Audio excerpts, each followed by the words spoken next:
Hello everyone and welcome to the next tutorial video for Hans Lekunder's Fight Book for the Messer. This may very well be the most important one of the entire series, as this time we are tackling the Vierleger. Why is this one so important? Well, the Vierleger, or four positions, are the basic positions from which you can fence with a Messer, or with longsword for that matter. And they are the way to ensure that you're actually going to be doing Messer fencing and not something that overly relies on you being faster than your opponent. The underlying philosophy of a lot of what we do in the clubs that I train at is this: structure beats strength, timing beats speed, and positioning beats reach. Now, strength, speed and reach are absolutely still very great. They're great attributes and they will definitely help you. But I do feel that these skill-based counterparts for these are just that little bit better if you want to actually fence well. And more importantly, they are more accessible to everyone. If you want to use structure, timing and positioning, the Vierleger are what's going to make that happen. So let's dive and see how it works. Let's first talk about the names a bit, because you have both Leger and Hood, such as Schrankhut and such. And I think both terms should be understood in a military or civil context. And that means that we're going to look at what these terms mean to Lekender and people who lived at the same time as he did. In the late 15th century, when an army on the march would make camp, it would often do so in a fortified encampment, with sometimes even wagons around it. And such a position would often be called a leger. Such an encampment offers both defense against attack and the possibility to conduct offensive operations in the surrounding area. An enemy force will have to expend a lot of effort and manpower to dislodge this army from its encampment, yet its mere presence constitutes a very real threat. Translating leger with encampment would be valid, but I like the term position better. It retains the military connotation while also being a bit more relatable to fencing. A hood, which is best translated literally with guard on the other hand, suggests an altogether more temporary resting place. Whenever I find a term in a military context, it's usually some sort of a formation or an array that soldiers are drawn up in on the day of a battle to get them to march towards the opposing army that they're supposed to be attacking. For instance, the Swiss cantons would have their army divided up into Vorhut, Gewalthut and Nachhut. So vanguard, main force and rearguard. And it seems that a hood is something that you kind of like temporarily move through or move in with offensive intent. I'm pretty sure that if you research this more, you're going to find that there's a lot more nuance to this, but at least this way it rhymes pretty well with how it works in fencing as well. A leger is a position that you can stay in, you can easily attack from it or defend yourself, while a hood is something that you move through, or at least do not linger in if you follow your safety. This is cool, but now let's actually make it go do something. The four positions are great for both attack and defense for three reasons. 1. The hand is not an easy target. With the leger you want to prevent your opponent from taking easy shots at shallow targets. So you make sure they are no longer shallow but rather pulled back. 2. The hand is not in front of the body. If the opponent then still goes for your hand or another shallow target, at least you should be able to pull it back without opening up to a continuation of that attack. To help with this, with none of the leger your hands are in front of the body. And the last one of your shoulders is forward, the other is back. To facilitate the previous 2 points, bringing one side of your body forwards and the other back helps a lot. Additionally, you are also now presenting deep targets, the head and body, to your opponent, meaning you get to predict how they're going to attack you. The beauty of it is this: they either play into your hands by attacking the target you are expecting, or they do something weird which takes longer, so you might have more time to react. Let's practice it like this. First, just do dry runs with all the four positions. Here's some very specific cues in addition to the general ones mentioned before. For the Aber, your hand goes on the rear leg, point towards opponent. With the Stier for both sides, hand next to the head, point again towards the opponent. Now for Luginsland, the watchtower, arm outstretched, try to keep the right shoulder facing forward at all times. And then finally with the Bastei, point directly in front of you towards the ground.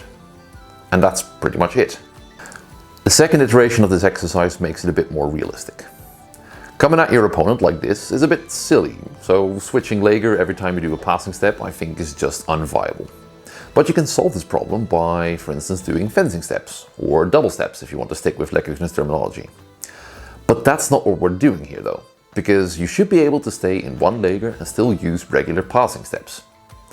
The reason I say this is because one, I do it quite a lot and it works, and two, I think this is what we're seeing with these fencing illustrations from Duder's fight book that are often considered to be quite unorthodox. You can make it work by disconnecting the position of your upper body from the position of your lower body. This is where all the longsword people start screaming in terror. For instance, with the steer on the right, you keep your left shoulder forward at all times. When stepping in with the right foot, you turn it outwards a little to help you retain your balance. When stepping with the left foot, you just step as regular, and this helps you keep your left shoulder forward. This works the same for all the positions.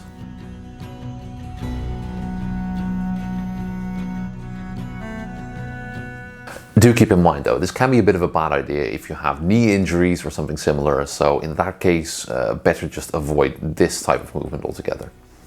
With most shoes, this works best when doing this on the ball of your foot, but keep in mind that the better your range of motion, the better this works. A good incentive to do your stretches, I would say.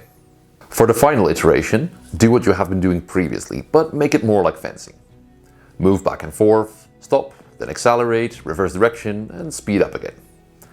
This one is great for conditioning, but it's always a good idea to film yourself doing this to see if you're doing it right, especially when in the moment itself you are really going for it.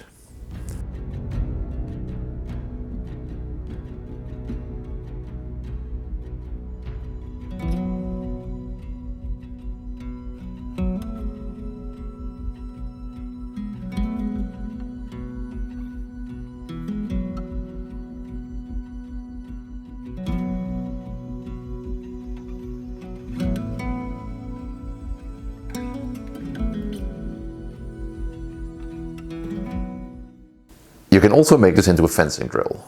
First, practice your ability to parry riposte, or Vorschlag Nachschlag for purists, with a winding.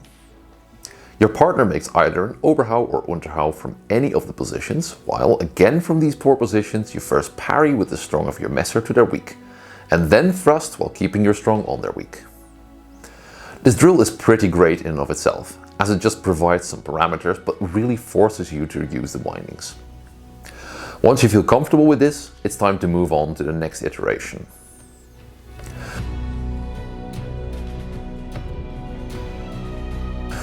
For this one, you do a leader-follower drill. Your coach moves back and forth, and you try to keep the distance the same. From time to time, they attack with an Oberhau or Unterhau, in which case you do the same thing as with the previous exercise.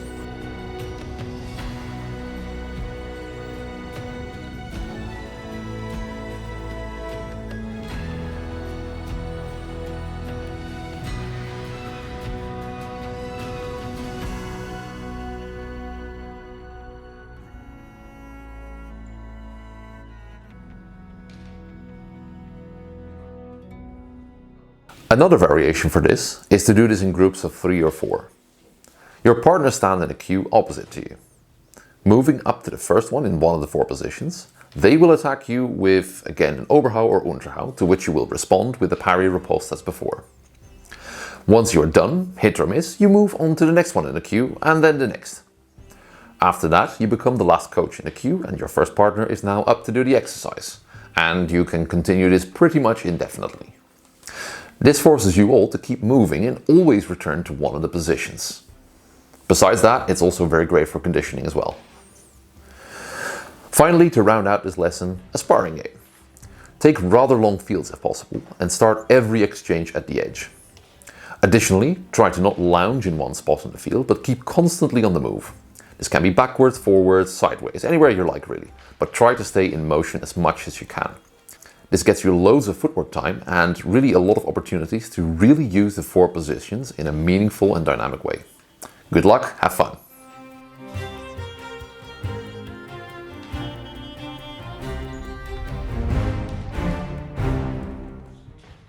Right, I hope you enjoyed this one. If you had any questions, let me know, and for the rest, until the next one. Bye!